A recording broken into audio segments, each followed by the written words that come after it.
शहीद हेमराज मीणा की वीरांगना मधुबाला मीणा को जब से पुलिस जयपुर से उठा के लाई है, सांगोद में अपने घर में कैद करके रखा है। इतना कि वो अपने घर के लिए राशन लेने भी नहीं निकल सकती। ऐसे में कोटा के सांगोद से बीजेपी के पूर्व विधायक हीरालाल नागर जी, जो कल उनके घर मिलने गए थे और राशन लेके जब पहुँचे, हमारे साथ हीरालाल नागर जी, हम बात करते हैं। सर, आप कल राशन लेके पहुँचे वहाँ पर, पुलिस प्रशासन तो बाहर भी नहीं निकलने दे रही सर। जिस तरह से राजस्थान की तीनों वीरांगनाएं जब जयपुर में शहीद स्मारक पर धरना दे रही थी और उसके बाद इन्होंने सचिन पायलट जी के घर के बाहर धरना दिया, निरंतर इनका धरना जब अपनी मांगों के लिए जारी था, तो इन वीरांगनाओं को राजस्थान की पुलिस ने मुख्यमंत्री जी के निर्देश पर वहाँ से जबरन उठा करके और इनके अपने अपने घरों पर वहाँ भेजा और पुलिस का जाब्ता तीनों के घरों पर तैनात कर दिया।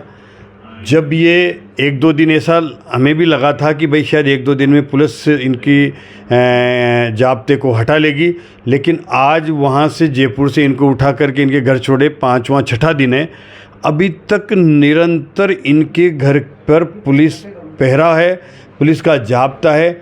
जहाँ भी वीरांगना मधुबाला जी जाती हैं तो उनसे पूछा जाता है कि आप कहाँ जा रही हैं, पहले हमें बताएं, पहले सूचना दें और उसके बाद आपको जाने की इजाज़त दी जाएगी। इस तरह की उनकी व्यक्तिगत ज़िंदगी पर बंदिश लगाई जा रही है। वीरांगना जब जयपुर से अपने घर पर सांगोद आई, वो वहाँ रह रही है, वो अपने नित्य दैनिक क्रम के काम भी नहीं कर पा रही है। अपने बच्चे को उन्होंने एकेडमी में कोटा एडमिशन कराना है, उसके लिए नहीं जा पा रही है। और उन्होंने मुझे फ़ोन पर बताया कि भैया मैं राशन पानी तक लेने में मुझे दिक्कत आ रही है, मैं कैसे जाऊं। तो फिर हम वहां पहुंच करके उनको जो भी आवश्यकता की वस्तुएं थी वो उनको राशन उपलब्ध कराया और मैंने उनके हाल जाने तो पुलिस वहां पर पहरे के रूप में 2 महिला कांस्टेबल तैनात है, 3-4 पुलिस वाले इधर उधर दूर तक सादा वर्दी में खड़े हुए हैं, सिविल ड्रेस में। और इस तरह से जब उन्होंने कहा कि मैं वहाँ से आने के बाद अपने सास ससुर को भी मिलने के लिए उनके खेत पर जहाँ वो रहते हैं शहीद हेमराज मीणा के माता पिता, उनसे भी मिलने नहीं जा पा रही हूँ और उनके देवर का एक्सीडेंट हो गया, उनसे मिलने नहीं जा पा रही हूँ। तो मैंने उनको कहा कि मैं साथ चलता हूँ, पुलिस को रोकेगी तो देखेंगे। इस बारे में मैंने आईजी कोटा को एसपी कोटा से बात करी, डीवाईएसपी सांगोद से बात करी। तीनों का ये कहना था कि इस बारे में हमें जानकारी नहीं, हम पता करके बताते। ये रटा रटाया जवाब तीनों अधिकारियों का था। मैं उनको लेकर के जब उनके घर के लिए वहाँ पैतृक गांव के लिए रवाना हुआ तो पुलिस वाले मेरे पास आ गए, सामने गाड़ी पे आ गए और पूछने लगे कि आप कहाँ लेके जा रहे हो, इनको पहले हमें बताइए। मैंने कहा भैया ये सब बताना कोई आवश्यक है कि आपको बता कर ये जाएगी? ये अपनी इनकी निजी ज़िंदगी है, जहाँ भी ये जा रही है अपने, ये आपको बताना आवश्यक नहीं है।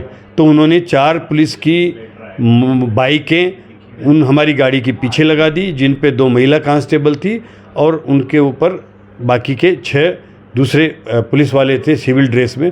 और वो निरंतर हम जहाँ भी गए, उनके घर पे गए, वहाँ किसी को हम सांत्वना प्रकट करने के लिए गए, वहाँ भी निरंतर वो गाड़ियाँ हमारी लगातार निगरानी करती रही। ऐसी स्थिति राजस्थान की पुलिस ने वीरांगनाओं की कर रखी है।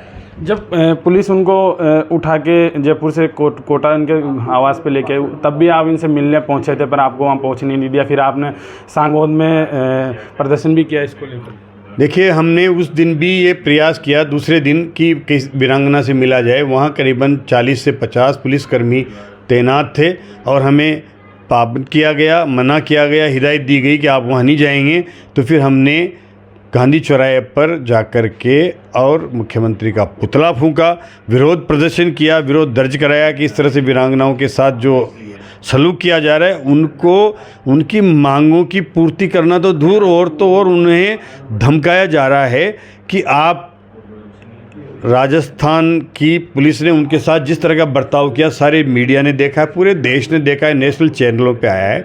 और उसके बाद उनसे कहा जा रहा है कि आप ये मीडिया में बयान दीजिए कि आपके साथ किसी प्रकार की कोई बदसलूकी नहीं की गई। इस बात का बयान देंगे तो आपका पुलिस पहरा हटा दिया जाएगा।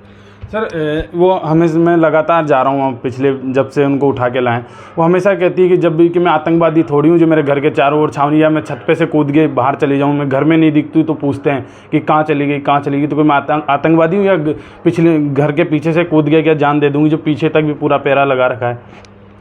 देखिए, ये सरकार के बड़बोलेपन का नमूना आपने देखा होगा। विधानसभा में भी स्वायत्त शासन मंत्री जी ने ये कहा कि किरोड़ी लाल मीणा की गतिविधियां आतंकवादी है। एक सांसद राज्यसभा के हैं, उनके बारे में इस तरह के बयान देना निश्चित रूप से, और फिर उस बयान को वापस लेना, ये दर्शाता है कि कांग्रेस की मानसिकता क्या है।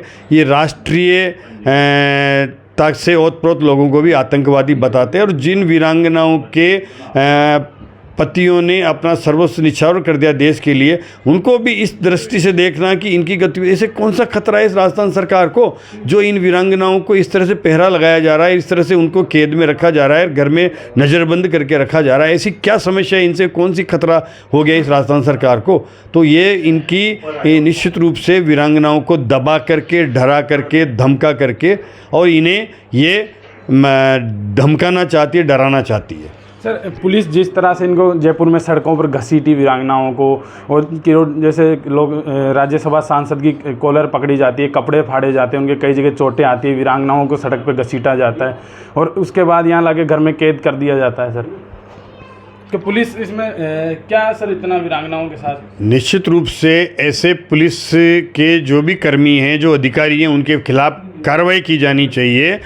मुख्यमंत्री को आगे होकर के कि वीरांगनाओं के साथ ये बर्ताव हुआ तो वो गलत हुआ है, और तो और उनको किसी तरह का कोई पुलिस को कोई दबाव नहीं है, न पुलिस के खिलाफ कोई कार्रवाई की जा रही है। और मुख्यमंत्री 50 मीटर पर 100 मीटर पर जो बैठी हुई है धरना दे करके उनसे मिलने में भी कोताही बरत रहे हैं, और 500 मीटर से उन वीरांगनाओं 500 किलोमीटर से उन वीरांगनाओं को बुला करके और उन्हें मैनेज करके बयान दिलाया जा रहा है कि इनके अगर दोनों के देवरों को नौकरी दे दी गई तो मतलब सारी वीरांगनाएं के देवर नौकरी मांगेंगे। ऐसा कहीं कोई कानून बनाने की मांग नहीं कर रही है, केवल सिंपल मांग कर रही है कि हमारे बच्चे इस लायक नहीं हैं अभी फ़िलहाल, तो इन्हें नौकरी दे दी जाए तो हमारा जीवन यापन हो जाएगा और हम उनके सहारे अपनी आजीविका चला लेंगे। ये कौन सी गलत बात है? बाकी वीरांगनाएं नहीं चाहती तो सहमति नहीं देवे, इसमें कौन मना कर रहा है उनको, मतलब। लेकिन फिर भी गलत बयानी करके और वीरांगनाओं को हतोत्साहित किया जा रहा है। कैसे इस देश में हमारे जो आज की आने वाली अगली पीढ़ी है वो कैसे अपने मतलब बच्चों को इस तरह से सेना में भेज करके और कैसे भेजेगी, कैसे प्रोत्साहित होगी। जो वहाँ के थाना अधिकारी हैं सांगोद के, राजेश कुमार सोनी, वो उनके घर पे उनसे मिलने आते हैं, उनको कहते हैं कि जहाँ भी निकलोगी मुझे बता के निकलोगी। तो एक तरह से पुलिस धमका रही है और एक उन पर दबाव बनाया जा रहा है कि मीडिया में तुम इस तरह से कह दो कि पुलिस ने कोई मारपीट नहीं की हमारे साथ। और सर मैं सांगोद गया था परसों, तो मैं 3 घंटे थाने में बैठा रहा, लगातार डिप्टी को फ़ोन किया, जो थाना अधिकारी है राजेश कुमार सोनी, उनको फ़ोन किया, फ़ोन नहीं उठाए वो। तो क्या सर पुलिस क्या छुपा रही है इसमें?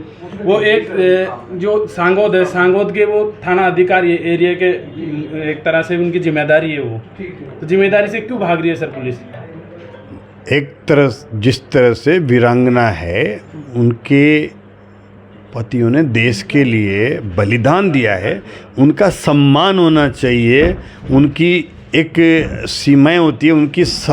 हमारे देश की सारी जनता ऐसे परिवारों के परिजनों का सम्मान करती है, और इन्होंने उनको कैद करके ऐसे रख दिया जैसे कोई वो बहुत बड़े अपराधी हों वो महिलाएं, और उनको आने जाने से रोका जा रहा है। तो निश्चित रूप से इनका ये दर्शाता है कि ये कुछ छुपाना चाहते हैं। ये जो आंदोलन करना चाहती है वो मीडिया में नहीं आवे, कहीं प्रेस में नहीं आवे, ये फिर आंदोलन नहीं करने लग जाएं। तो ये आंदोलन करना प्रजातंत्र की मतलब एक अपना अधिकार है। अगर वो आंदोलन कर रही थी, इसमें सरकार को क्यों घबराने की ज़रूरत है? लेकिन उनको आंदोलन करने से रोका जा रहा है, उठा करके घसीटा जा रहा है, और उनको साथ बेइज्जती बदसलूकी की जा रही है। ये बहुत बड़ा सरकार का एक कायराना मतलब कृत्य है, इसकी हम निंदा करते हैं।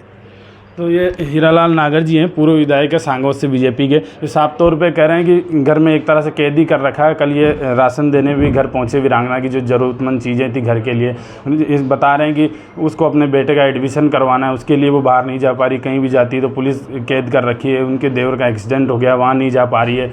ऐसे में कल साथ जाके मिलवाने गए तो पुलिस का गाड़ियाँ इनके साथ लग जाती है, कहाँ लेके जा रहे हो हमें बताओ। तो एक तरह से पुलिस कैद कर रखी है और कोई भी पुलिस सामने भी नहीं आती, खुलकर बात भी नहीं करती। ऐसे में पुलिस क्या छुपा रही है अपनी जिम्मेदारियों से, पुलिस क्यों भाग रही है। राजस्थान तक के लिए कोटा से चेतन गुजर।